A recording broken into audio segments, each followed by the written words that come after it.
there's so much time that we as human beings waste on things like just sliding through Instagram, watching TV. So we all have the same amount of hours in the day, even Beyonce, you know? Yeah. And you think, how does she fit everything in? How do people fit everything in? It's just like what you actually spend your time in or on. And I don't think most of us realize how much time in our day we waste doing meaningless, mindless stuff. And you just lose the hours. And you don't think about it. So when you are focused and on the vision, it's easy.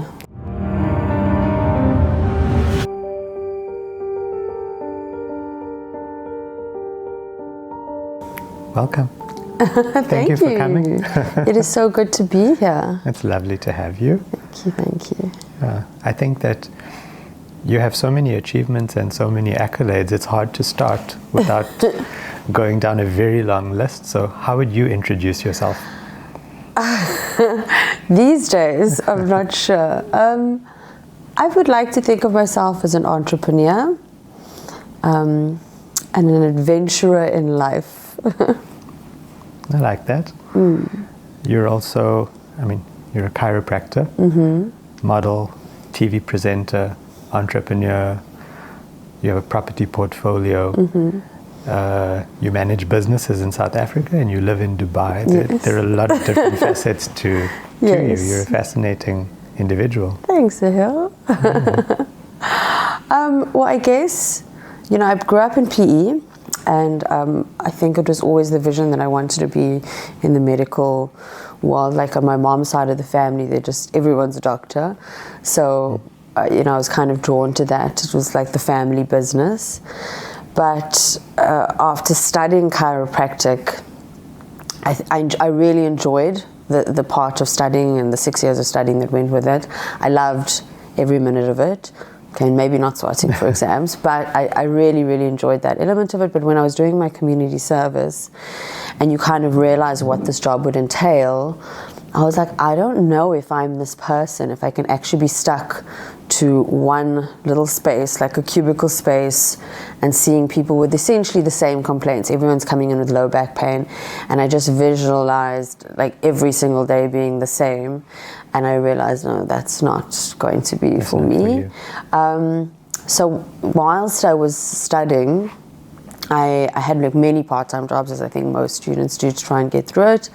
It's a long, very expensive process getting a degree. So when I was in university, I had one of my part-time jobs, I had multiple, was as a florist. I started this florist and I used to do these big architectural designs. So a lot of my clients were ad agencies.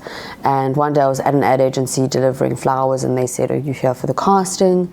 And I said, no, I'm just here to drop off your flowers. What's the casting? Yeah. And that was my first casting and I booked that job. It was for Edgar's. And the rest, as they say, is history as to how I got into modeling. That's so interesting. Let's talk about growing up in a small town in PE. What are your memories of? So when you're young, you don't realize you live in a small town. It just seems like that's what everyone has. But I really enjoyed it. PE is like a very friendly, happy place. Obviously, when I was younger, there was still Group Areas Act. So I lived in an Indian community with Indians only, Indian school, Indian friends, Indian neighbors. You don't really have, much contact with the outside world, but it was nice. It was small, knit, and I think I'm a very, what did I say, I'm naughty? But it was good for me, given that, Naughty but nice. Yes. But yeah, it was good for me because it kept me a bit controlled, Yeah. And then I went to a Model C school. I was part of the first group that were allowed into a Model C school, and that was in standard 6 for me. So it's grade 8. Oh, actually, no, it was this grade standard system, it was grade 6, standard 4. Okay. So first group, there were only 2 of us allowed in, 2 Indians. And then the other girl was like this Indian genius, and then me, I don't know how I got in there. And they were like, I thought you were really smart like her. No. So yeah, it was interesting times. How do you think an upbringing in a small town colored your life? You know, I feel like I'm still very trusting of everyone, even though time and time again life will prove you otherwise, that, you know, you can't be as trusting, but you kind of have this, everyone's your neighbor. And you know, my friends still laugh at me, so if I walk into a room, I almost have this attitude of I know everyone, so I'll greet everyone, hi, how are you? And I still do this now if I get onto a bus or a train, hi, how's it going? Like if anyone, you know, because that's what you do in a small town, you greet everyone. But I still do that, being in a big city. I think it just it made me friendlier, like everyone you know knows you, even if you don't, you kind of... There's a different sense of community in a small town. Absolutely. But I still carry that sense of community with me. I'll make people my community. So, you know, like even now going to Dubai, okay, we live in a villa, and I was saying, oh, I should go introduce myself to the neighbors. And she's like, what are you talking about? Why? People don't do this. People don't do that, but I do still. You take them a tray of cookies. Yes. Okay, it's either an endearing quality if it's something that you're accustomed to, or I guess something strange for people that aren't accustomed to it. Yeah, I think people see it as foreign, but you know, it's nice. And your family life growing up, you have a sister as well? Yes, I have a sister. We used to fight like cats and dogs, but we loved each other. We were like best friends, but mortal enemies, you know, that kind of sibling rivalry. But yeah, she's a really good person, my sister. She lives in Dublin at the moment with her 2 kids. And yeah, my mom still to this day is my kind of role model that I look up to for advice. They were super, super strict. I was just going to when I was growing up, like the most strict. I couldn't even go to a matinee movie, even in high school. During the day movies, like, no. My child's not going to be gallivanting around the shopping centre. You want to watch a movie here? There's a TV, watch it home. So they just didn't want me ever leaving the house, which I think is why, like, I can't stay put anywhere. And now I just always want to be out of the house. It kind of fosters a little rebellion. Yes. Yeah. So I think you get 2 types of personality. Like my sister worked well under that, and me, I was just very rebellious. But I think maybe that's in my nature. And was your dad also strict? So it was whatever mom said, right? Like, so if we'd asked him, oh, Papa, can I go watch a movie? And then he'd say, go ask your mother. Okay. So, yeah. I think she was strict on him too. Yeah. It's funny because I've met your mom and I've met your dad, and you wouldn't imagine that my dad being strict. I can't imagine your dad being strict. Yes. And I can't imagine your mom being strict either, but they seem to change. The most strict. People, you know, so whilst we're on this journey of constant evolution, you don't realize, because you see your parents as these fixed human beings and they should stay the same forever. But they're also on their own journey. You know, my dad has just changed personalities completely over the last 40 years. And he's allowed to do that, you know what I mean? He's on his own journey too. And my mom also has embraced a very spiritual way of life. You know, when I used to grow up, we used to have like pork roast and stuff, and now my mom is completely vegan. So, you know, it's people change, people have their own journeys too. This with parents that are strict with their kids, they usually change completely with grandkids. So I'm curious how she is with your sister's kids. Yes, those kids can do whatever they want. Yes, they definitely are a lot softer with grandkids. They're not actively invested as if it were their own children. I used to have this book when I was a kid. It was called The Alien's Dictionary. So it was a dictionary as if written by an alien. And the definition for a grandmother was a little old lady that lets her grandchildren do whatever she would never let her own children do. Yeah, that is very apt. What kind of a kid were you? Very similar to what I'm like now. I was so my mom had told me stuff about what kind of child I was. So she said I'd never walk anywhere. I always ran. Like I was just crazy. Yeah. So I would always run places. I always had somewhere to be. And also very rebellious. If I think back to a story of my childhood, my neighbors had an aviary, so like where they kept birds. and I decided that it was my job to save all the birds. So I broke into my neighbor's house, opened the birds, let all the birds out, and then hid there and thought I would just hide and no one would find me. So I hid in the place that I committed my crime. So I was always, yes, this word rebellious is coming up a lot, but I think it's definitely suited to my personality. Were you a sporty kid? No. So the first school I went to, Parkside Primary, there was no tennis court, soccer field, there was nothing. There was just like clay. And I remember it so well because there was nowhere really for us to play except this clay. And it just had this really red stain. And we'd come home and then you get a hiding because you're sitting in the red stain because all your clothes are filthy dirty, but there was really nowhere else to play. So that I blame that on the schooling system at the time, that I'm not sporty, because I didn't develop that hand-eye coordination. I had nowhere to practice. But you're active now. I'm active now, but I enjoy gym, and that also took a while. Like, if you're not someone who's sporty, you don't really realize the benefits to you to live an active lifestyle. So when I was about 30, and I realized, okay, this metabolism is not going to keep up with me and what I eat. So I had to go to a gym. The first time I went into a gym was at about 30. And then I did it because I cared about what I looked like. Yes. Now I don't care. Now I'm 42. Who's looking, right?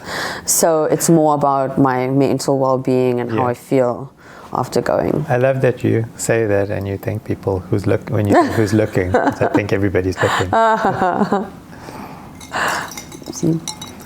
What were your teen years like? I was still pretty naughty.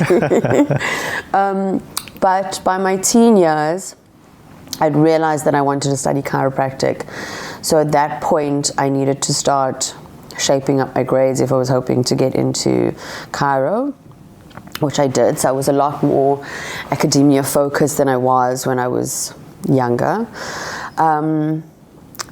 In school, like throughout my adolescence, I was always interested in entrepreneurship. Actually, like from a kid, I think my first business was I was 3, and so there was a broken down oven that, I don't know why we keep the oven, but you keep it in the backyard. Like someone's gonna at one point use it, I don't know. Anyway, so my parents had that, so then I would make these mud pies in the fake oven outside, and then I would sell them to the neighbors and say it's 1 cent just for the plain mud pie, but if I decorated with flowers, then it was 2 cents. And then by 6 years old, I went on to my next business, which was shoe shining. So I'd walk up and down the street and collect the shoes, come home, shine the shoes, and then give it back to them, and that was like 15 cents for shining the shoes, and delivery service included. So my third business was a chocolate selling business, and that was in primary school. And that's when I learned you don't get high on your own supply, because I was eating all the profits of that business. So that was my first business that went under, but I did learn some valuable lessons in the process.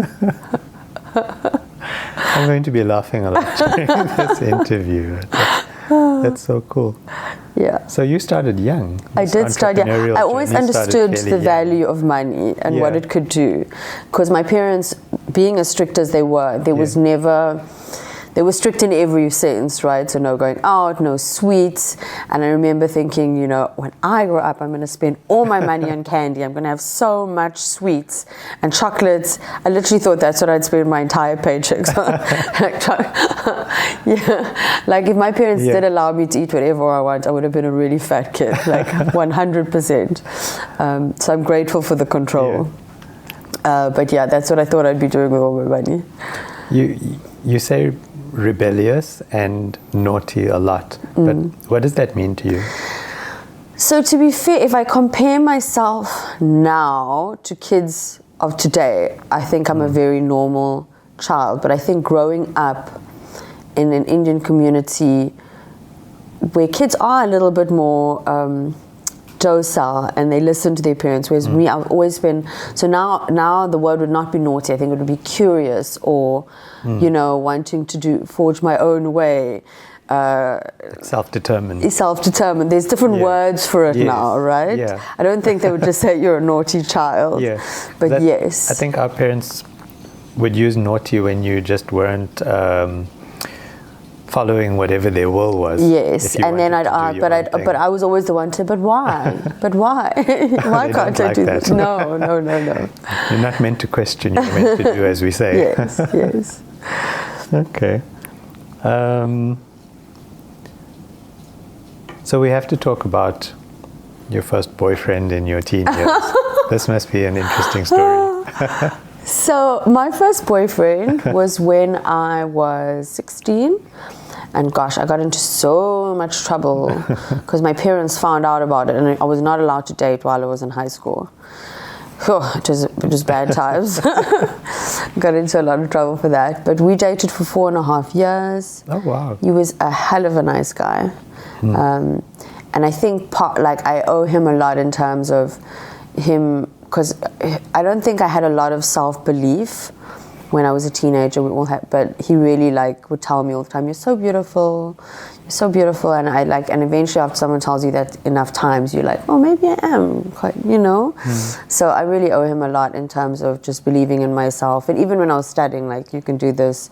He was a great influence in my life, if I can say that, and what I was capable of.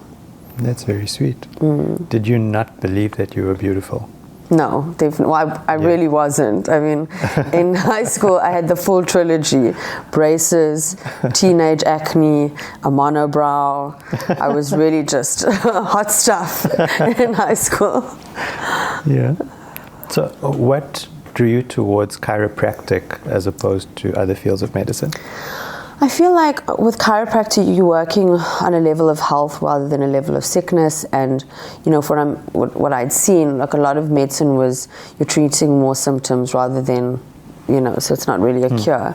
Whereas chiropractic was mechanical medicine. And if there was dysfunction, you were actually treating the dysfunction and not giving painkillers to alleviate that. So for me, I'd only been to a chiropractor once when I decided this is it for me, and then I asked him, "What do you earn a month?" In the same session, because he was like, "I want to do this too." So after I'd been to a chiropractor, and I was saying, "But how does this? I've been taking this medication and that's not worked." And then he started explaining the difference between dysfunction and pain, that they're not the same thing. So you either treat the dysfunction or you treat the pain, and painkillers treat pain. So that's when I decided I was studying chiro, and it was kind of once, and that was it for me. What was it like? I mean, what are the highlights of that process for you? Yeah. My years at Varsity, I worked a lot. So even though I had this, I was one of the only students who was doing so many different things. So my second year, I got discovered as a model. And then I went on to doing TV presenting very soon after that. So you were doing all of this through your studies? Yes. Okay. So by my third year, I think towards the end of my second year, I was on backstage.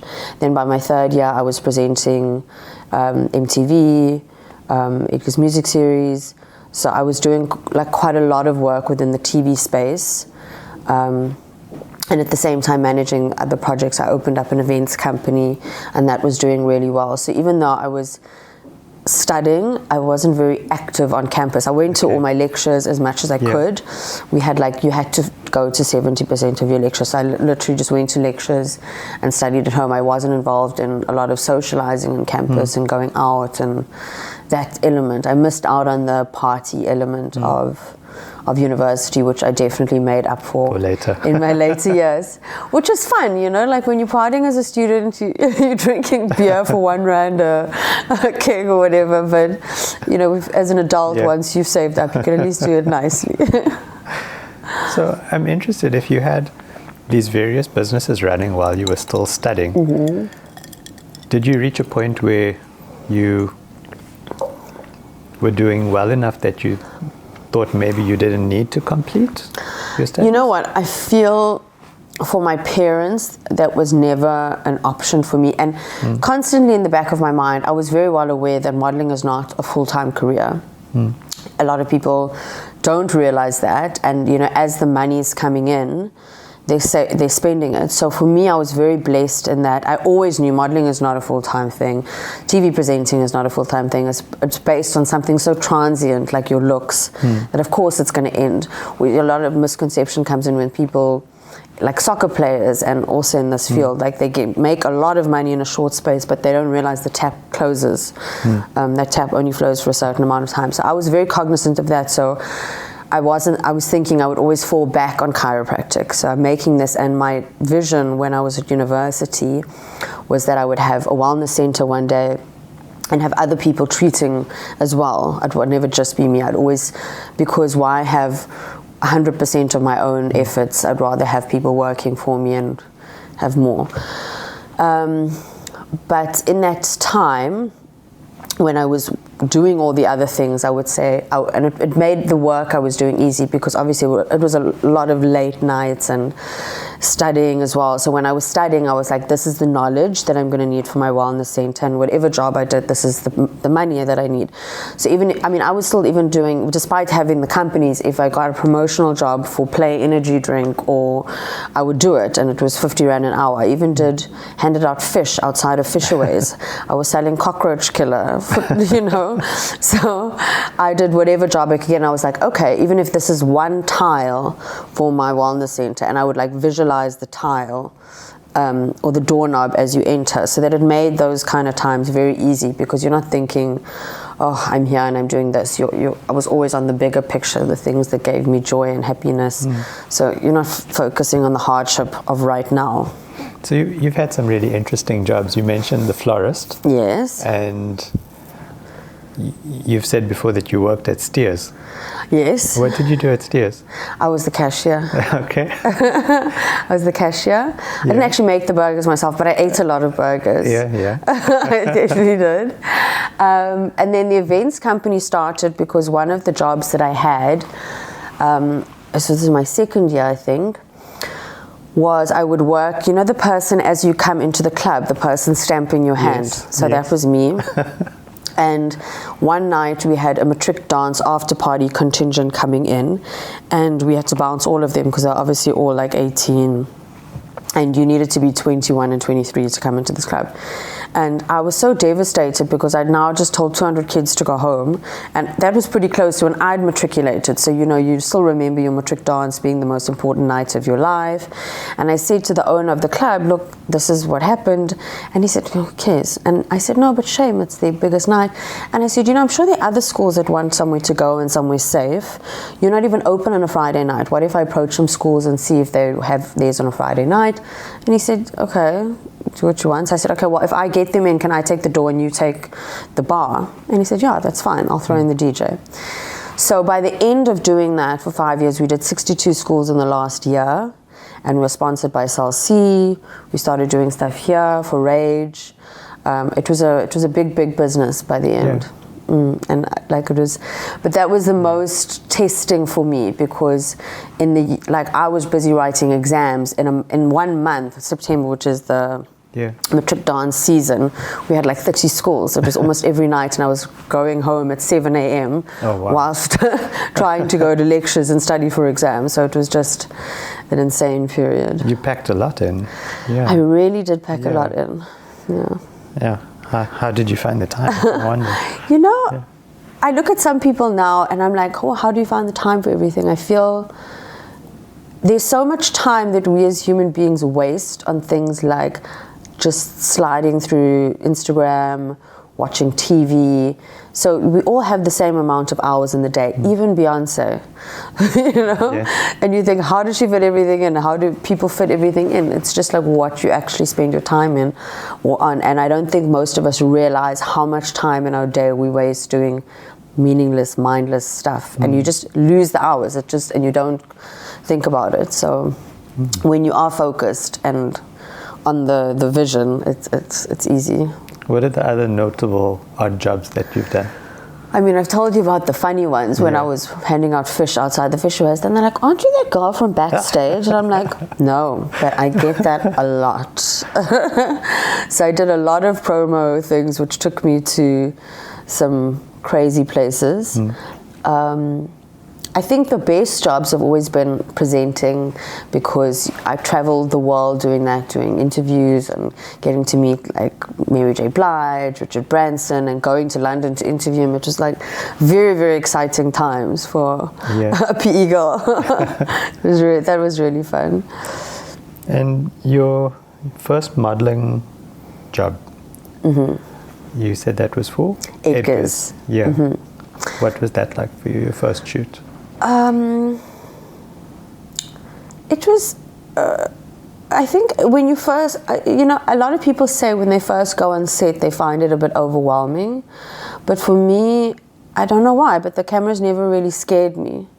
So sometimes, I actually get a little bit shy sometimes around new people, which a lot of people don't believe, because even if I am feeling insecure, you won't see it. But with the camera, I've never really felt, I felt like, yes, I'm here, the camera's on now, I must perform. Okay. So I've never really had a fear of the camera. And being on set is a fun experience. Everyone's there to kind of make your experience better. And, I've been married before, which I'm sure you're going to get to. But I was on that time when I got married, I was not a bridezilla, because when you're a model, every time you go to a shoot, you are the star, the princess. So when it came to my wedding day, I've had this feeling a lot of feeling important on set for a day. So I didn't need that, that attention. So I didn't really care about. But I can imagine it being. But it's a nice feeling. Like you go when you're walking on set, and they're like talent walking. And then, you feel it feels nice. I remember when you were shooting Sports Illustrated, they wouldn't even let you hold your own drink. There'd be someone holding a drink, someone with an umbrella over you, so you're not in the sun. I was like, this is nice. I can get used to this. Did it feel like work, or was it just fun? The funny thing is, so now I've been modeling for more years than I haven't been, because my first shoot was at 20 and now I'm 42. So I've literally been modeling for longer in my life than I haven't been modeling. So nowadays, it sometimes feels like work. When you're doing certain things, whereas back then it was just all fun.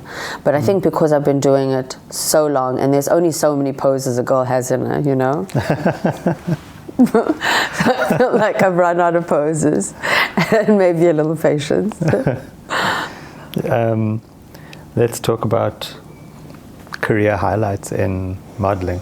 You were voted the sexiest woman in the world. Geez, sexiest woman in the world. It's quite a big title, isn't it? Yeah. I still can't believe that one. I'm as surprised as you are. It's crazy. But I mean, it was good times. I got to, again, go to so many islands.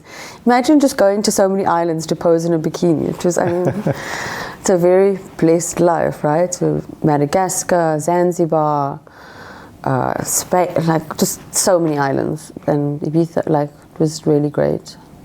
And the covers that you've graced? I've done Sports Illustrated, I've done FHM, I've done lots of FHM covers, Cosmopolitan. I think it was the first Indian on Cosmopolitan, first non-white on FHM.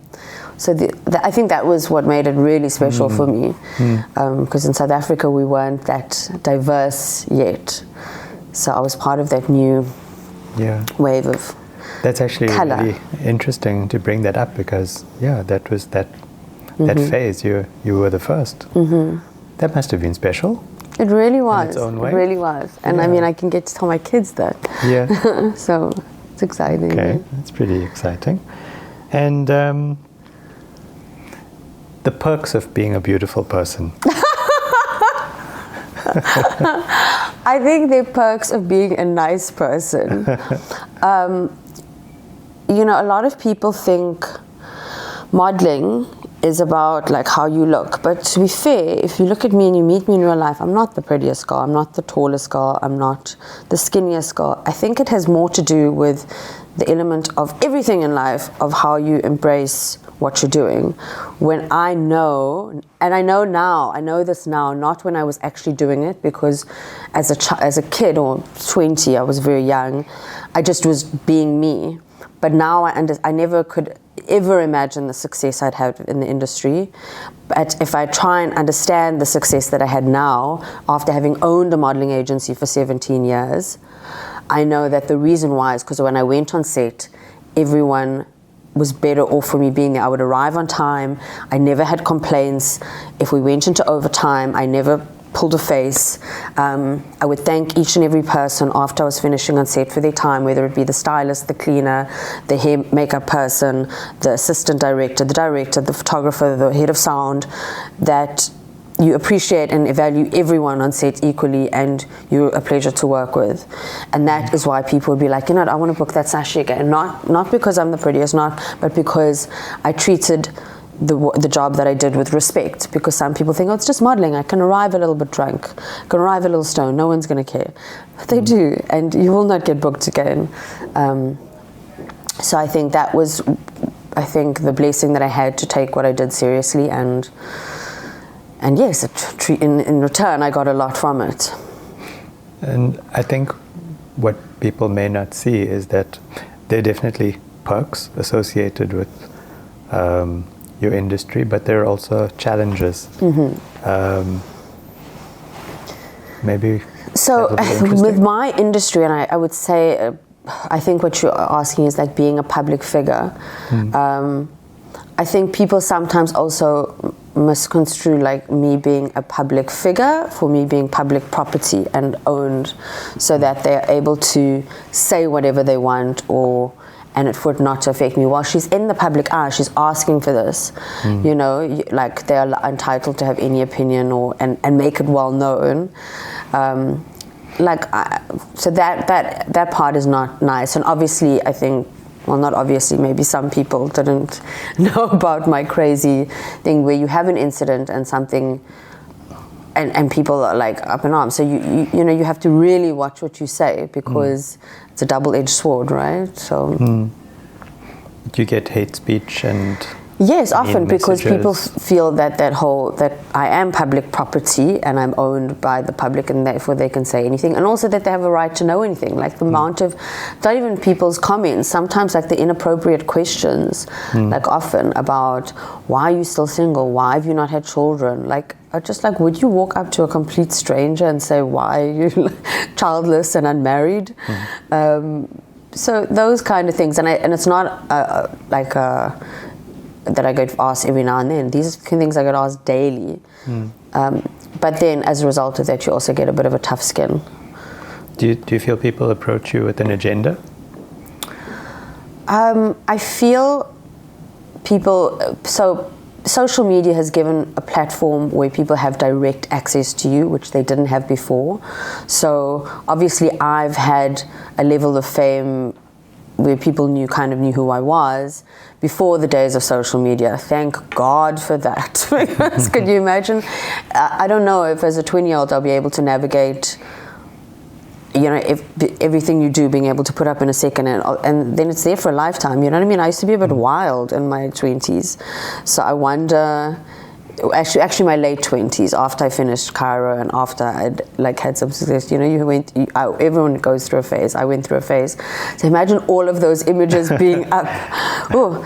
But no one would ever really come up to you. So even when I would do events for FHM, where I was doing signing of magazines, and I used to say, oh, I hate doing clubs because after a certain amount of time, men get, after they drink, they're like, feel free to come up to you.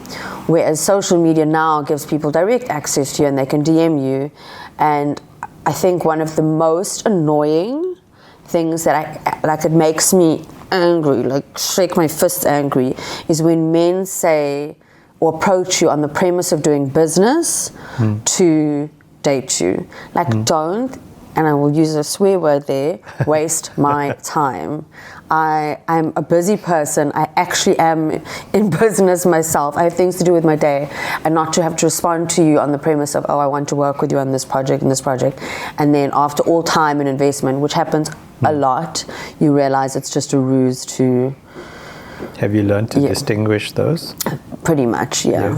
Yes. Telltale I mean, if you're signs. not, I'd be stupid not to. And also, to be fair, some people may actually be legitimately wanting to business, but they unfortunately lose out because so many idiots before them. Because, like I said, it's not a once a week or once a month occurrence. It's like a daily occurrence. So you kind of have to develop a filter. And unfortunately, some other people who might be serious about it will get filtered out in the same process. Do you feel that some men feel they have inappropriate access to you in physical terms? Like if they meet you, do they feel entitled to? Not really, because you know, these keyboard warriors are not very brave in real life.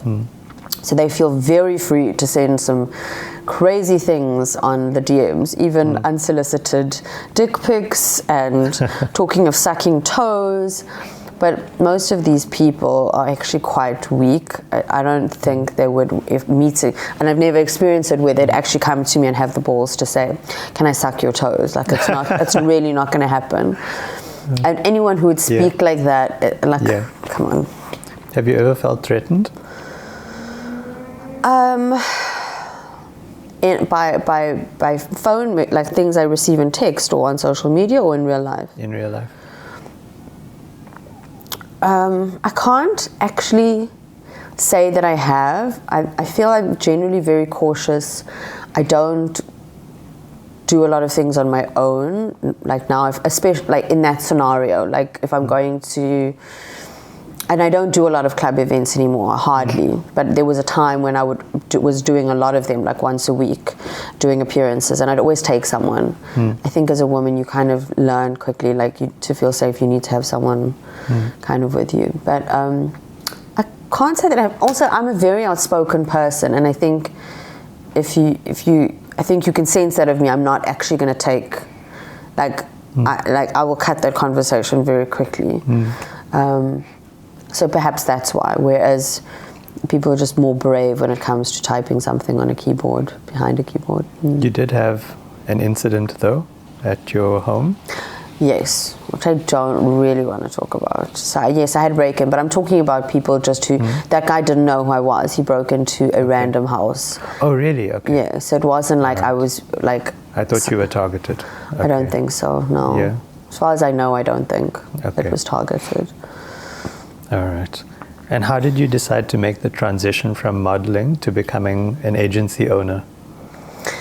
So at that time, and we're talking now more than 18 years ago, so when I got into the industry, we're talking 22 years ago, at that time, there was no one catering to a more diverse demographic, right? Every single model looked like Kate Moss, was tiny, had to be rake thin, had to be over 173. There was just a cookie cutter version of what a model should look like, and I disagreed with that. So I'd managed to find an agency, but completely by chance, and it wasn't even a proper agency. It was more like the stylist doing bookings, and I was like, why can't there be actually a legitimate agency that represents a more diverse group of people? And like diversification in the industry is a buzzword now, but we're talking 22 years ago when that didn't exist. So I decided to open a proper legitimate agency with top bookers that offered that service, and I think that was the success of the agency, understanding that there was a need for that, and clients were happy to book that, but agencies just weren't providing that service. And yes, I'm also quite proud of that. I think that's one of my career accomplishments, diversification in an industry that was quite small or closed. So you were looking for opportunities to be rewarding in deeper ways. I think at the time, you know what? At the time when I was saying I want this to be more for everyone, like regular girls who are beautiful, who have personality, because I realized there was more to being a model. I don't realize at that time I didn't realize the impact I was having on the industry. you're just doing what you think it. Well, I wasn't doing it for a deeper sense of meaning, or I wish I could say that, So it was more, and now we use these buzzwords like inclusion, diversity, but at the time it was just. Perhaps it was subliminal. Perhaps. Yeah. Okay. Your work ethic is off the charts. You're up at the odd hours of the morning while it's still 4 dark, a.m. and you're working through the day and through the night. You've always had this insane work ethic. So it seems cliche, but this whole thing, if you love what you do, you're not really working. And of course, there are many things that I don't love doing in my day. That goes without saying. But having this dream of like a bigger goal of why you're doing it, a purpose that's not, I think people are looking at addressing the task that they're doing right now and like, I hate this, I don't want to be here. But when I'm doing something, I'm always thinking of bigger picture. Why am I doing this? And then it becomes quite easy to arrive, be there, happy about it. And I feel like I live a nice life. I enjoy it. With your work in TV, you've done presenting, you've done hosting, you've also acted. Was acting something that you always wanted to do, or did it just happen by chance? It really just happened by chance, and I don't even think I'm the best actress. And I did quite a few things. I was at a goalie, backstage, Generations, but I mean, it was so much fun. Can you imagine being on set with all these people we grew up watching? Because remember, with us, we only used to have like Mnet, SABC 1, 2, 3, yes. E. Like that was like the max. Yeah. So we knew all these shows. I grew up watching Backstage. I grew up watching a goalie, and everyone did. So it was like amazing being on set with these people that you used to watch, and like a few weeks ago you'd be watching. So it was a lot of fun. But I definitely, so in high school, I started the drama society. In my school, there wasn't a drama society. And I enjoyed acting, but more for fun. I don't think anyone, I think when you're from PE, you don't visualize that I could actually be, that could be me. There's no connect. But I really did enjoy being on stage, and I enjoyed the drama, that process of creating something, of taking something from a script to a piece of paper to presenting it on stage. I love that. I just didn't think I'd be lucky enough to be doing it for a living. Yeah. Was it not something you'd want to do more of? I enjoyed it, but I'm really not sure that's where I shine, I was a decent actress, obviously good enough not to be fired or to be employed, but I'm not, there's no Oscars coming my way. How and why did you start the Safari Girls? So Safari Girls is my best friend and I, Simone, that essentially go on a lot of safaris, and it's now a fully fledged travel booking platform, which is fantastic. But it basically started with Simone and I being stuck in our houses for a year. So it had been a few months into lockdown, and all of my businesses were shut, so including the aesthetic laser clinic, the modeling agency. I couldn't do any other work. And now remember, for someone who wakes up at 4 a.m. and goes to bed very late at night, busy with work all day, it was a very, very stressful time. A, because none of my businesses were making money, but also because I was just going crazy. So we decided to do this because a lot of the safari lodges in South Africa were really suffering because they don't target to South Africans at all. They only target to Americans. They want the euro, they want the dollar, they want the pound.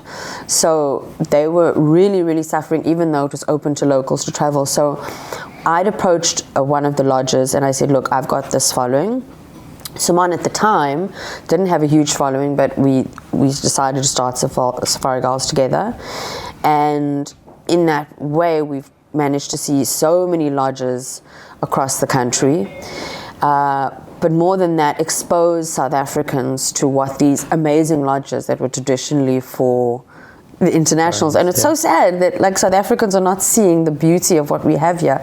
I, for one, had no idea that we had such luxury in the craziest places around the country. So yeah, it was mainly for me to let's do free travel, but then the lodges were benefiting it from a way that they were actually getting the exposure on social media. And then Safari Girls, just snowballed from that into becoming a travel booking platform where females especially can get bespoke travel around Africa. Does everything that you start become a success? Absolutely not. I really wish it did. I really wish I had that Midas touch. But one thing I have realized, was it Gary Player that said, the more I practice, the luckier I get. So the harder I work, the more luck I have in business. And you'll find that. So it's genuinely about how much you're willing to invest. And you just can't, unfortunately, get away from that grind. You just have to put in the work. And sometimes you can put in all the work and it still won't go your way, but that's okay too. You learn from those mistakes, and every business you have, it's a constant learning curve, and you will continue to be learning. Even now I'm learning things and how to approach things differently, better angles. So yeah, the more you do, better. It's interesting when you talk about the safaris that our best lodges and our best, I think some of our best assets are developed for foreigners, and we don't. It's with our food as well. Our best fruit is exported, the best fish is exported. Why do we have that culture? Well, we're not willing to pay in South Africa with our rand. I won't say anything about the rand, but with the rand, so I went when I moved to Dubai. My first weekend there, I was invited to a braai, and I said, can I bring a salad? And they said, yes, would you make a watermelon and feta salad? So I'm like, yeah, no problem. So I went to the supermarket and I picked up a watermelon, and I go to the till, and that watermelon was 800 rand. It was this big. It wasn't even like one of those. It was this big. And I was like, oh my God. So that is why our fruit goes overseas, because are you willing to pay 800 rand for a watermelon? No. Yeah. I get your point. And you started an aesthetic clinic, Belushi Aesthetics, and that's successful. What kind of treatments do you offer? I'll tell you how I got into that. Was 17 years ago, I wanted to start a laser clinic that specialized in hair removal. But I didn't really see it as a clinic. I just wanted to get a laser machine and offer laser hair removal, because 17 years ago it had just been introduced into South Africa, and if you've waxed or shaved, you would know that the terror and torture of that. So I was like, laser really works. You can, I'm bald from the eyebrows down. So I was like, I want to do that. But for me, I'm very debt averse. That is the one thing about me. I cannot stand the thought of debt. So if I bought a car, even a house, paid off. As soon as, done. If you can't afford to drive a car, don't drive it. Just paid off. But so with this machine, it's about 1.5 million. And I was like, I'll buy it when I have the money to buy it cash. So I'd saved up for a long time to have that, because I don't like going into a business with all this overhanging debt. And thank goodness, could you imagine in COVID if I was still paying off equipment? But so that was a plan that I had 17 years ago. It took me 10 years to save up all the money that I would need to open the business, and now I've had it for 7 years. Yeah. And oh, you wanted to know also what services we offered. So we do the full host of laser treatments, so laser hair removal, laser skin rejuvenation, laser lipolysis, which is like the body snatching, so contoured areas of slimming. And then obviously the standard mani, pedi, dermapen, peels, all of that. We can put links in the video description as well for viewers to book. People in Sant and Joburg, they must definitely come visit us. And obviously now the business has, the site where we're doing this has expanded to include the Smile Bar, which is teeth whitening, and that has just been, who could have predicted? We've been open for a month, we've been fully booked every single day. It's just been wow. The response has been unbelievable. I think it's something I didn't realize people would be so interested in teeth whitening. I was hopeful, but like I could not have predicted that, because also I've been marketing it, but not insanely. There's certain aspects that I haven't even rolled out yet because we're just managing with what we've had so far, which has been a huge blessing. I think so when you do the conventional teeth whitening, which is the same 90-minute process, you get your teeth cleaned by the dentist, and then you sit in the chair for the 60 minutes. You're actually paying a lot for the dentist time, because 90 minutes of a dentist time is a lot of money. So you're looking at about 7,000 Rand just to do the teeth whitening. So with us, you're paying a third of that. So it makes sense, because you're sitting in pods like this, where you're just sitting in a chair with the machine here, and we can fit in more people with the pod setup. So you're not paying for a dentist time in that thing. So it's working really, really well. Would you look at expanding to new locations? Absolutely. So for now, I think this is also, I think, a common mistake people make when you expand too quickly.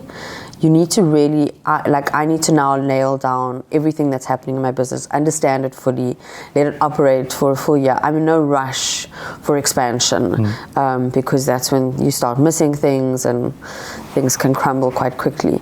So I just want to focus on what I have, make that a glorious success, which I think we're already in that direction. And from there we push. Maybe even Dubai. Dubai seems like a great option. Obviously, it's much easier for me here in South Africa because I've got people that follow me, and with following on social media, it's a lot more easier to market. And the reason why I called it Illustrated Aesthetics, which is the name of the aesthetic clinic, is because I had Illustrated models for 17 years, and I'd felt in my time of owning Illustrated that I'd earned the respect of being a company that is good to work with, that I'm ethical, responsible, all these things that I think there was trust in that name of Illustrated. Brand equity. Yes, so I wanted to take that to Illustrated Aesthetics. So I don't have that in Dubai. There's no, I'm not a trusted name that you would say, yes. Okay. So that is the worry, but yeah, I'll use a marketing team in Dubai. Okay. How did you get into the property business? This thing of having something tangible and wanting, I think maybe it's an old school mindset of, you need something solid. I want to see bricks and mortar, you want to see that. But listen, property, if I could have bought more property, that's the one thing I would have done. I have, but I wish I had more. My first property I bought when I was 22, and that was for 134,000 Rand. Could you not cry and think, why didn't I buy so much more? Yeah. And honestly, if you could go back in time and just not spend a cent on anything else and just buy property. But now I don't think you'll have that in crazy, now this property is worth 10, 15 times that. You're not going to get that anymore, but it's still bricks and mortar. But to anyone watching, get gold. That's where your money should be going to right now. Yeah. But migrating from just owning property to running them as businesses, because you're an Airbnb superhost, right? I've been a superhost 5 times running. So that's for as long as I've been. So yeah, you need 4 quarters, then you get, so I think 4.5 years I've been a superhost. So practically, what does that mean for people that don't understand it? It means there's a certain criteria that you've got to have, in that you always respond to messages within 24 hours. You say you've got to have 100% response rate. You've got to have over 4.5 star rating. You've got to no cancellations, a 0% cancellation. So yeah, there are quite a few. So that's 3 or 4 I've mentioned. I can't remember what the other one was, but it's actually quite tough. A 0% cancellation rate is quite a. There's no margin for error at all. Yeah. So I really love being an Airbnb host. I don't know. the attention to detail things. So with me, I have units that are beautifully furnished, because a lot of people, when they're doing Airbnb, they just throw all their rubbish into one unit and like, yeah, come stay in my pile of garbage. And then, because people don't respect people enough, they think, oh, they're going to break everything. And look, they do. But if you're expecting to charge a good rate, you have to put in your nice things. You have to have beautiful couches and beautiful rugs. And yes, they're going to damage it, but you're making enough money that you will replace it. And Airbnb has a policy of that if there is damages, you're actually able to claim from that. But I think one of the nice things is I've been very fortunate in my life to stay at some really nice hotels, and like implementing that in a way into my Airbnbs, where you write a little note for them when they arrive, and a bottle of wine for each guest, and like some sweets and chocolates, like the nice touches. So doing that, I think, has been part of the success as well. Where are your properties?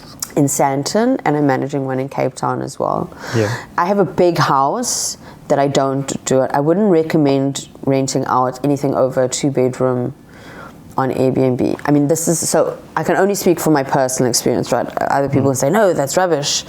But for me, it's a very bad idea, because people will completely mess your place. Do you want to know my worst experience ever? Whew, let me take a sip for this. This is the trauma. So I get a phone call from my cleaner saying, madam, you need to come to the house. The police are here in the morning. Now I'm thinking, like, what? Because this was during lockdown. And I'm thinking maybe they're still partying, because, remember there was like that 11 p.m. curfew story. Yes. So I thought, well, maybe they're still partying. That's what it is. Because it was early morning. It was like 8 a.m. or something. Then she said, no, someone got raped here last night. And I was like, oh my God. So I was with my best friend Simone, and her husband says, do not go there. Your name is going to get mentioned in the docket, and then it's going to make the news. Because something similar happened at my mom's guest house, where, like they said, Shashi Naidoo's mother running a brothel, because one person had been a prostitute that went to, like, you're running a guest house, you have no idea who's staying in your rooms. How have you know what they're getting up to in the bedrooms? Anyway, so this happened. The husband goes there, and then they're like, no, they're not going to deal with anyone but me. And he said, are you kidding? Someone was raped in this house last night. And then they were like, no. She was just a prostitute and she didn't get paid. That's why she's upset. And he was like, oh my God, like, this is so much better. But when the cleaner goes inside, she's like, oh my God, Shashi, they slaughtered a goat inside your house. No. They used all my white towels for the blood. They macheted the head on my huge granite countertops, and then they caused about 250,000 rands worth of damage to my house. They like burnt every single couch surface. I actually think something satanic was going on, because we're talking about like sacrifices here, and burn marks everywhere, and weird. Oh my goodness. And that's why I say, and everything I've done with a big house, because you've seen this house. Yes. It's very, it's a social house. There's a bar. So I wouldn't do anything in a big house, because that's more likely to be rented out to throw parties. Let's talk about how you balance your work life and your work-life balance. That's what it's called. My work and work. So, the funny thing is, I got asked, I'd said something about mention work, and like a few people were like, do you actually work? What do you do for a living? Like people, if you don't know me, because if you just look at what I post on the gram, I'm not going to be posting me like sitting at my laptop. You're like, you actually work? Like, actually, yes, I work pretty hard. But what I'm very lucky with is that my social life is very much infused with my work. So, I mean, I was working yesterday and I had a shot of tequila, or I'm very much, if ever there's a chance to have a good time, I'll take advantage of it. And I don't see why there's got to be a separation. Like, every day is just an adventure, a party, an opportunity to have a good time, why not? It's living the dream, right? Yeah. So, you live in Dubai. You enjoy life in Dubai. How has it changed? since you moved So, over? you know, I think there's so much curiosity about Dubai. The things I'm going to tell you, I feel like are the questions I get asked most often in my DM. So it kind of is a very good indication of the things that people want to know that I can offer. So what is life like in Dubai? Is it shallow? A lot of people have this question. Is it very like shallow and superficial? I feel wherever you live in the world, you will attract what you are. Like, show me your 5 friends, I'll show you who you are. So even in Dubai, there are Reiki masters and people who are on spiritual platforms opening temples, and you're gonna attract what you put out. So for me, I feel I've got a very balanced group of friends who are completely normal in my mind. So I don't attract that superficial. I don't feel that what I've attracted there is that superficial. Like, I have very meaningful friendships and relationships in Dubai. So, but it's the same with, you could live in Durban and live a superficial existence. You can be in India and do that, you know. The same way I think you could go to Potchefstroom to find spiritual enlightenment, or even Dubai. It doesn't matter where you are, that will affect your mindset. That doesn't change. Your geography doesn't change mindset.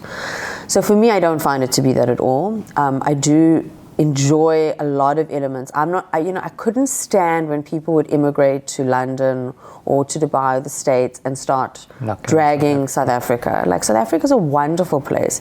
If we didn't have load shedding or like issues with the water, like, there's massive problems, but like, I love the people here, and we're all going through this shit together. Sorry for my language.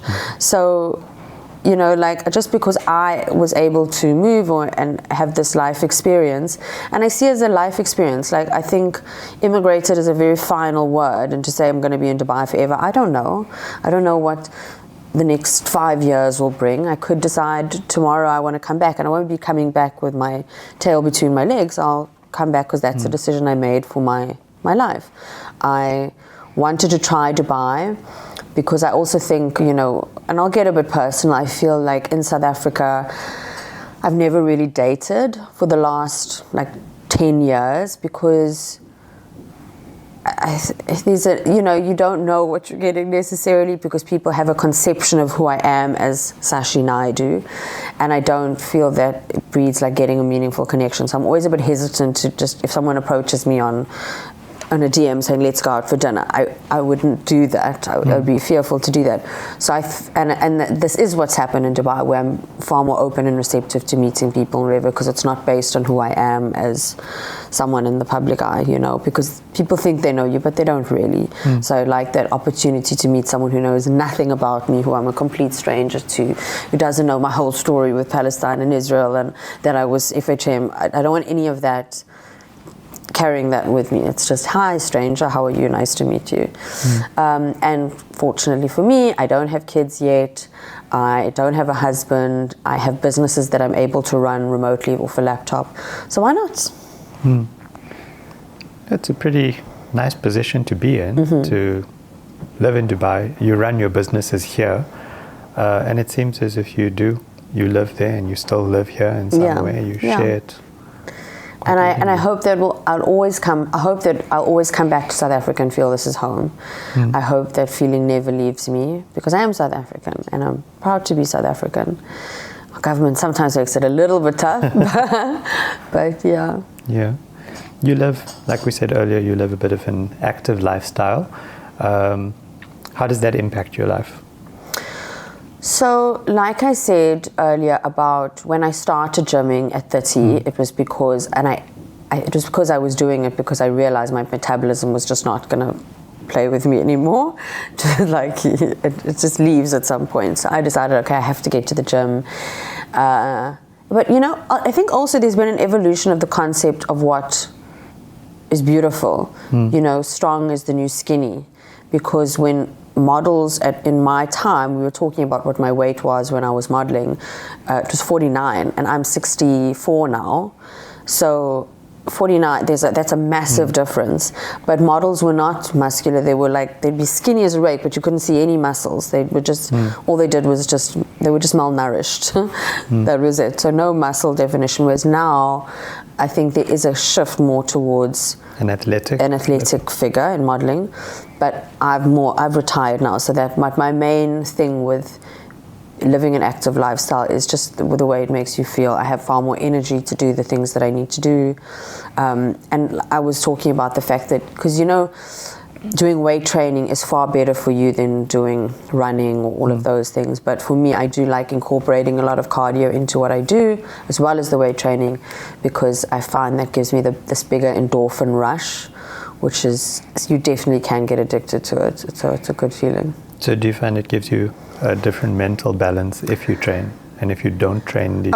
And I can feel it. If I haven't trained for 2 weeks, I'm very sluggish, and I have my best thoughts on a treadmill always. It's somehow like everything else goes away, and then like answers to questions that I've had just come to me, like how will I deal with the situation. And I was also mentioning that I do a lot of positive affirmations on the treadmill. So as I'm running, because there's a mirror where we do Barry's, I'm actually telling very embarrassing things about myself, but there's a mirror at Barry's, and when I'm running, I'm always looking in the mirror and saying, you're strong, you're beautiful, you're powerful, you're amazing, you can do this, and I'm so proud of you. And then, as I'm getting tired, you don't quit at anything. So I always leave the class feeling really good about myself and uplifted and positive. So I think it's a combination of the endorphin rush, me giving myself a hell of a lot of pep talks. So yeah, I'm very kind to myself. It benefits you, not only physically but mentally, emotionally. Absolutely. It's a meditation in some way. Yeah? Yeah. What skincare advice would you give to younger people? Gosh, please stay out of the sun. Stay out of the sun. I used to go into the sun and just take cooking oil and rub it over, because I wanted to like roast like a chicken. I'm like, I'm gonna go nice and brown. When I was a teenager, like 17, like I don't know, were we just not told about how harmful the sun was? I think we were always told, we just don't listen. And when you're young, you think you're invisible. I'm not invincible. So yes, with my invincibility, I thought I would beat premature aging. So just avoid the sun. It's terrible for you. Aside from all the skin cancers and everything, it's just aging. I don't know what I was thinking. Wear sunblock just every single day. I've seen some studies of people because I've been very good about, obviously a lot of my career has been based on what I look like. So in modeling, you want to kind of keep this, and you know that you've got a very short window in which you can model, but I tried to extend that as far as I could. And some good things you can do are wear a sunblock every day, you start using retinol, and when you look at studies of people who use sunblock and retinol versus people who don't, it's quite frightening. And also skincare, drink lots of water. Those 3 things. Is that enough? Yeah. Any other essential skincare products? And I also there's a fallacy of, like when I was young, I thought, if I can afford La Prairie, imagine how great my skin will be. Such bullshit. So your skin is a barrier, and if you're actually absorbing 3% of what you put into your skin, that's a lot.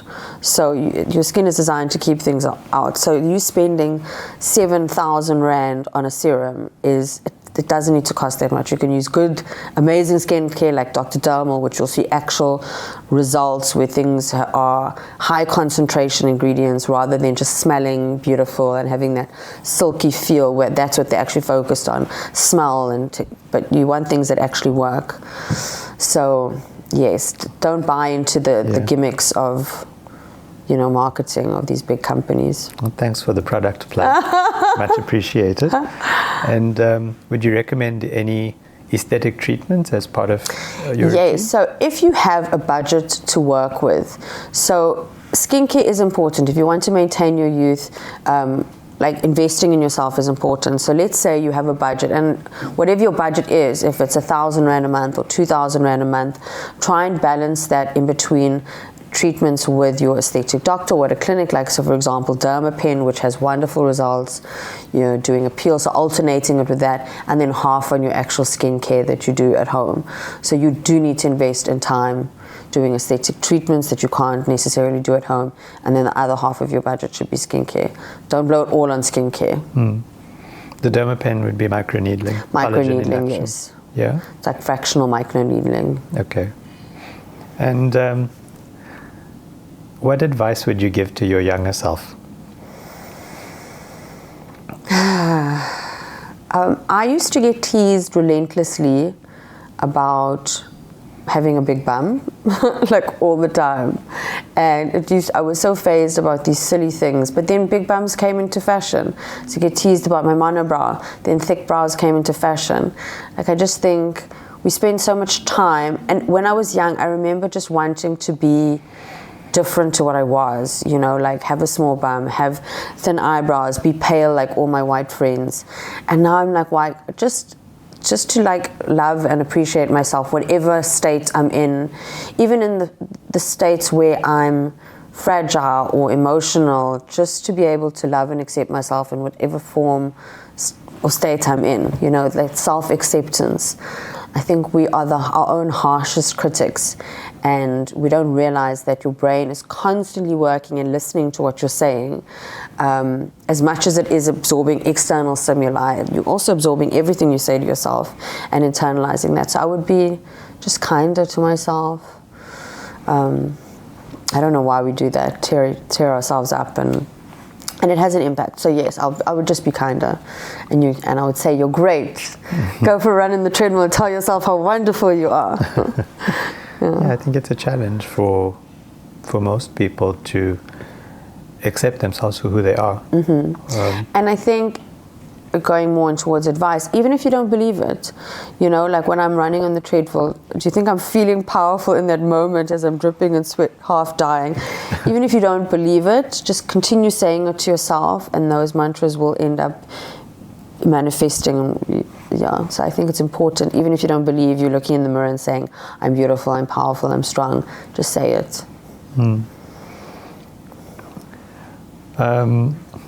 What challenges do you face in relationships? I think, I wonder. I think I have to be honest with myself. I think I can be quite a little bit intolerant of people's actions. I'd rather be single than be in a relationship that I'm never going to be, I don't want to be lonely. I'm very happy in my own company.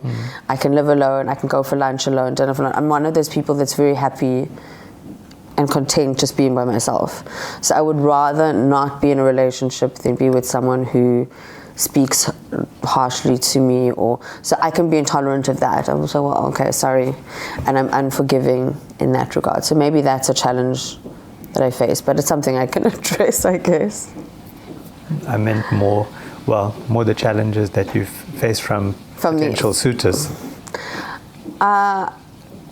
So I think especially here, like, people kind of want to have you as this trophy. So there's no, like, I want him to get to know me and who I am, but rather, I'm dating Shashi Naidoo. And I mean, anyone who's dating who's referring as Shashi Naidoo, like your last name, double barreling it, it's, you know, it's not really for you. So that it's that concept of not wanting to actually be in a relationship with me, but rather this illusion of what I am, or as a status symbol.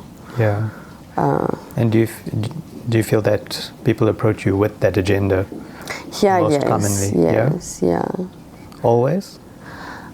To be fair, that's why I became a bit disillusioned with dating here. So I just stopped, because for a time it was that. So I just stopped dating, and I just kind of put up this wall and became very focused on work and other things. But now I'm more open, and now, like I said, I'm an old auntie, so I don't think anyone really cares. That FHM, I hang up the thong a long time ago. What are the worst pickup lines you've heard?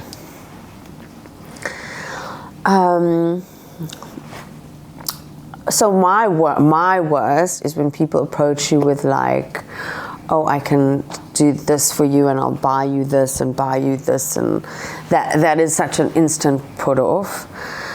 Or people who try to like win you over materialistically. Listen, I like being spoiled as much as the next girl in a relationship, but it's not why I'm going to get into one. So you flashing that, like, really, like, I'd rather be on the back of a bicycle than in your Rolls Royce if I'm happy. So that would be a turn off. Anyone who mentions any body part of mine in a pickup, like toes, bum, breast, like, isn't there a way of saying, I like you, I'd like to hang out, without mentioning my tits, my ass, and especially my toes? Like, come on, it's creepy. So that yeah, and I've got millions of them over the years. What do you require from a partner? I want someone more than anything that I enjoy their company, like that it's fun, that I want to be laughing all the time.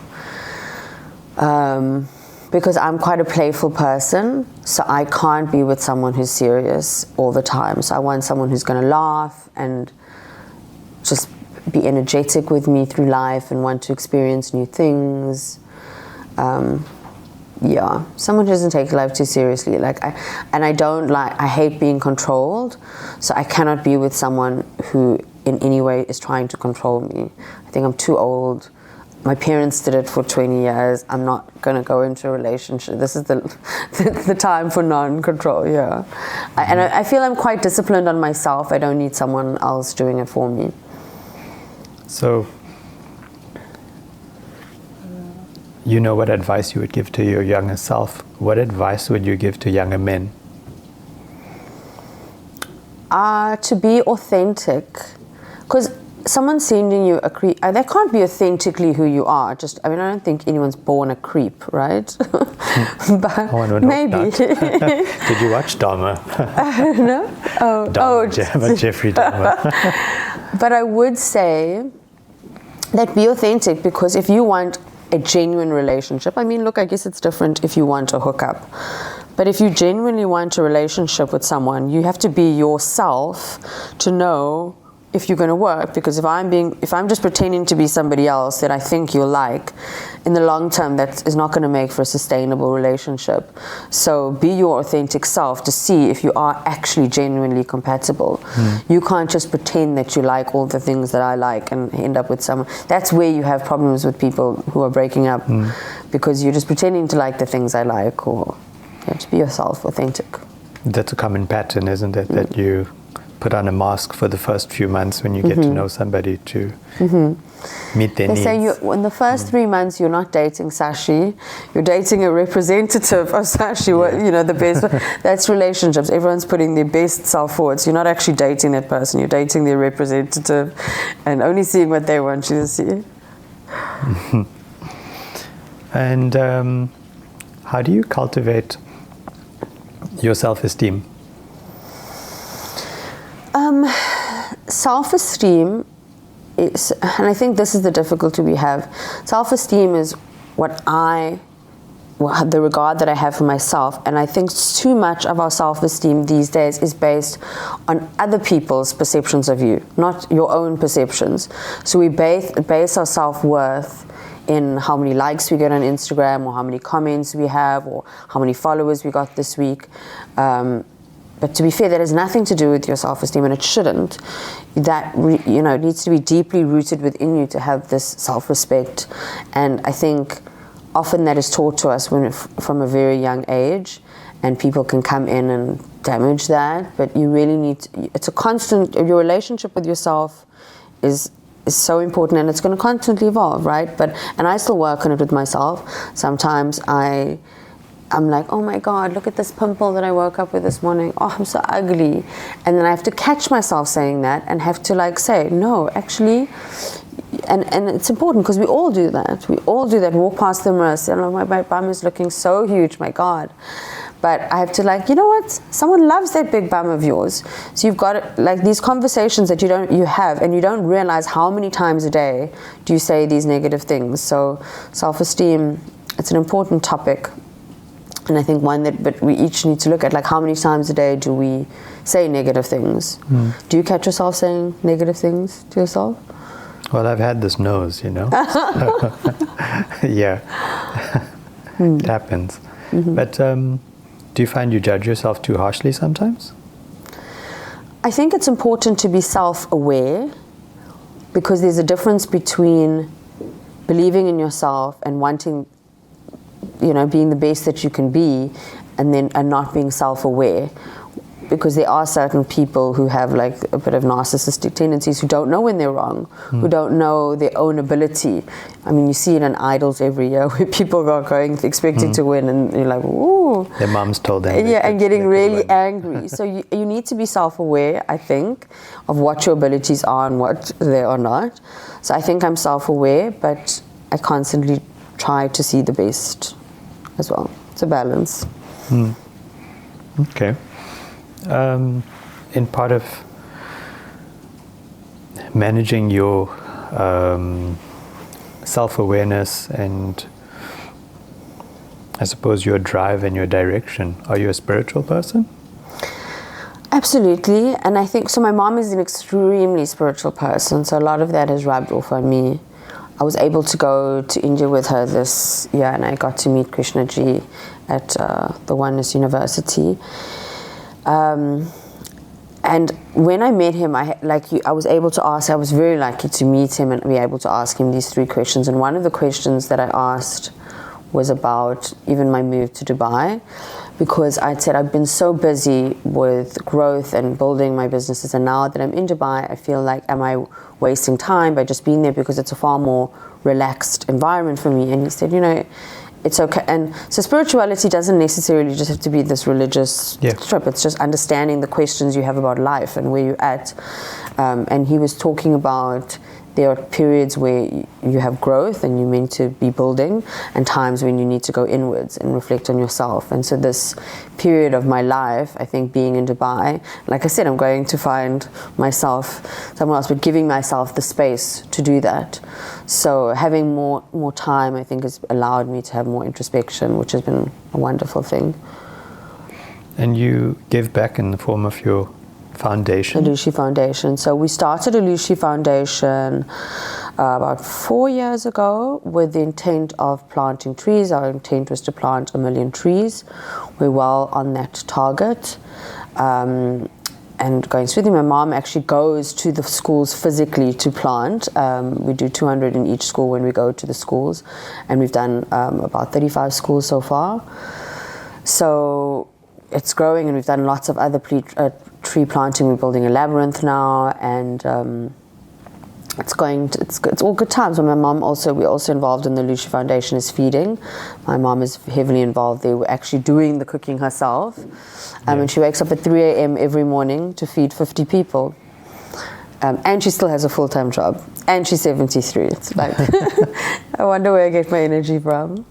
You pack in so much to your life, and does it just happen organically? Do you plan everything? What's next for you? So Sahil, there's no planning on my side. Yeah. So I'm very organized in terms of time management. You have to be, if you've got a fully packed diary, you have to be, there's things happening and things evolve. So you have to be organized in that way. So I still have a written diary where I write everything in, and it allows me to see it. I like, because I'm old, so I like having that written thing and scratching out and plan. So there's a lot of forward planning. But yes, things do happen organically, and if you're making sure that you're investing time and energy, the rest kind of does tend to look after itself. It's super important. They did this study about people, it was a Harvard class, and they'd asked them where they wanted to be in 10 years' time. And then 50% of them put up their hands, and then they re-asked the question, how many of you have written down where you want to be in 5 years' time? And then it was only about a few percent left. And then they'd asked, how many of you know where you want to be, have written it down, and have made a plan of how you're going to get there? And that 3% that was remaining in the class that had did that had more collective wealth in 10 years than the other 97%, because it's about planning where you're going and like this ahead planning. So I definitely have the ability to have foresight into where I want to be and where I want to go, and then I actively pursue that. But I think the rest kind of just happens organically. So you kind of you plan out some, but you also have the ability to be spontaneous, yes, and jump on an opportunity when it presents itself. I'm rigid is not a word I would use to describe me. Okay. How would you define the peak performance life? Peak performance is just about performing optimally in all areas. I think people would associate peak performance with perhaps sport or work, but I feel real peak performance life is about enjoying every aspect of life to its fullest, right? What is the point of having lots of money if you have no friends to share it with? If you can't enjoy downtime, if you're never able to switch off. So I really feel those times of being able to enjoy a holiday, or, I know so many rich people who can't spend their money, incapable of doing that, or incapable of enjoying a day off. For me, it's all part of that, of having your best life, enjoying what you do. That I really do know is one of the true blessings that I have, that I enjoy the work that I do. But also, there are people that don't, and my advice would be like, you're not a tree. If you don't like where you are, move. So if you're not enjoying what you're doing, it's never too late. Like, I've changed career paths a million times, and I know I will again. It's part of life. So if you're not happy, just make the changes. What do you think are essential habits that people should cultivate to live at their peak? If you are not incorporating exercise into your life, you are sleeping on yourself. Exercise is very important to mental well-being, and for anything you have in life. Everyone, if you ask someone who is your life partner, they would probably say my boyfriend, my wife, my business partner, but your life partner is your body. You have one body and you need to look after it, and everyone will tell you, from poorest of the poor to the richest of the rich, that the most important thing in your life is health, and you only realize it once you've lost it. So if you can realize that now, make changes so that you can be as fit as possible for as long as possible, so that you can enjoy everything else. I think exercise would be the biggest thing. Is that silly? No, I think it's fascinating, because this is, I think, the 6th episode that we're recording, and I think every single guest has said that your exercise or health and wellness should be the priority, is the most important thing. More than, previously I would say, and this is my knowledge now, if you'd asked me this 5 years ago, I would have said starting an early routine, 5 a.m. club, for example. I would have talked about making those things. Practicing gratitude. Yes, there's lots of little things that you can do. Practicing gratitude, waking up at 5 a.m., getting good night's sleep, sticking to your commitments. But I think this, for me, would now be the most important thing. And do you think there are habits that people should avoid universally? Universally? Well, stay away from drugs, kids. Giving up seems to be when things get hard, that's when people tend to, no, this is not for me. It doesn't mean, if something's hard in the beginning, it doesn't mean you're not good at it, or that it's not going to turn around. So I would say, like, this concept, and it's just in life, this class, if you're doing a gym class, this class is too difficult, or you're studying for an exam, I don't feel like it. I think, and there seems to be this concept now of instant gratification, where I need to be happy now. And I'm someone that suffered from anxiety often, and even sometimes a little bit of sadness, depression, and I didn't understand that I was doing things to make me happy in, like, a moment. So you'll have a drink to make you feel happy in that moment. you know, you're not going to go to gym because that's hard, you know, or you will eat this delicious cake or because it feels good in this moment. But actually, suffering is happiness. Because when you suffer through that gym class, you suffer through, you know, well, actually, and it doesn't become suffering in the end. It's because ultimately you find happiness because you think you're sacrificing to give up that piece of cake, but you're not. So you're not seeking this quick dopamine fix or this, you know, you actually seek long-term beneficial things. The instant gratification really is, like you say, a dopamine fix, right? There are quite a few interviews and podcasts out there about dopamine addiction that we all face these days. I don't know if you followed any of those. It's quite interesting. Yeah. Okay. Any one piece of advice you would like to give to anybody?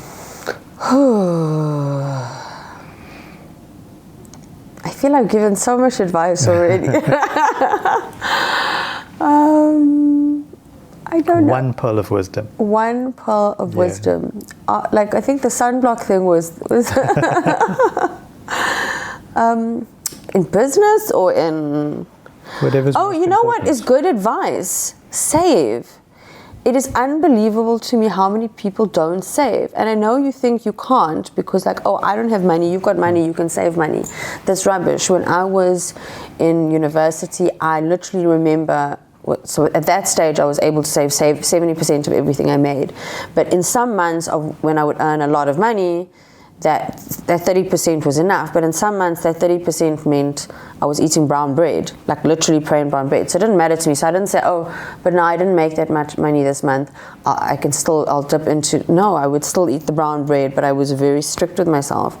And when you have money, it takes money to make money. You can make better decisions when you're not doing it from crippling disability of being poor like that. So you need to save. And especially do it when you're young, get into good financial practices of, and it's just small decisions that we make, right? I was reading this article where they were talking about, did you grow up poor? And I never realized, like, holy shit, I was poor. Because they used to talk about things like, do you save all the condiment packets? And there were tons of things, and I was like, oh my God, we did every single thing on this list. But the only thing we didn't do, there was one where the family they ate cereal with a fork so they could pass the milk on to the next house. So I was like, okay, that's the only thing we didn't do. We weren't that bad. But you need to get into good financial habits because I worry when I look at people's credit cards and how people are very comfortable to live off credit. I feel very uncomfortable when I use my credit card or when I get into any form of debt. I get the heebies from that. And I don't think people are scared enough of debt. I think it's made too easy for people and they don't realize. So that's my advice. Be very afraid of debt. Get into good financial practices. And like an easy way of doing that when I was younger of how I used to save money is I would write down everything that I spent that was over 25 Rand. And then you can see, okay, where's my, and every day I would force myself at the end of the day to write this down. And then you're looking, and it's annoying. Oh, I spent this money. Did I really need that cappuccino for 30 Rand or 50 Rand?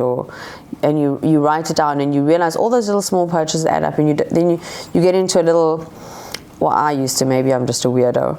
I used to get into a competition with myself, how little I could spend. Where did you learn these habits? How did you pick I don't know. I'm just a weirdo.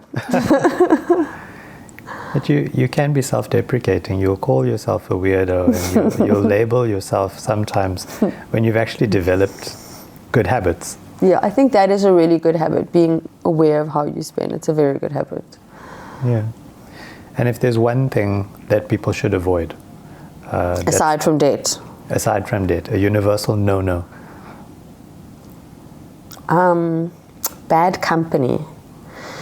Often we forgive behavior in our friends, but I actually think you need to be very careful of who you associate yourself with, because it's not just about, and this is a mistake that I've learned the hard way, the company you keep is who you will become. So be very, very critical and analyze the friends around you. And if you've got someone who is only ever negative energy, everyone has good and bad things about them, good and bad qualities, and yes, accept people for who they are. But if you're surrounding yourself with people that are not good influences, and you might want to think, oh well, they're not influencing me, I'm not taking on, but that is just not true. After 5 years you will be that person. So be very careful of the company that you keep, and surround yourself with people who motivate you, uplift you, rather than like watch how they handle themselves. Do they speak ill of other people? What are they talking about? What conversations are you talking about in your conversations with your friends? Are you gossiping about other people, or are you talking about work and business and where you want to be? And so watch the conversations you have with your friends, and choose people who are going to make you a better person, spiritually, emotionally, financially. I love that. It's become a tradition with the podcast that I read some words, either a quotation or a poem by somebody that in some way resonates with the guest. And so I found something written by, it's either Spirella or Spirella, I'm not sure how to pronounce it. And it goes like this. There's no thrill in easy sailing when the skies are clear and blue. There's no joy in merely doing things which anyone can do. But there is some satisfaction that is mighty sweet to take when you reach a destination that you thought you'd never make. I do. That does resonate with me. Yeah. Thanks, Sahil. I think that, well, I really hope that people can see who you are. Because I think there's an image of you that's presented and that's out there that people may think that they know you. But you are a very sensitive, gentle, caring, sweet person. And there's so much more to you than what people see. And I hope that's come across today. That would be nice. Thank you. And it's been an absolute joy to have you. Thank you so much. And it's been so wonderful being here and being in Durban. My God, the weather's been beautiful. Well, we're in lesser summer now. We have summer and lesser summer. Lesser summer. Every time I come to Durban, I swear to God, every time I come, I'm like, I really should move here. So I think one day maybe I'll retire in Durban. Well, there are apartments downstairs. So yeah. Get one in this building. The pencil. Yeah. Thank you so much. Thank you so much, Sahil.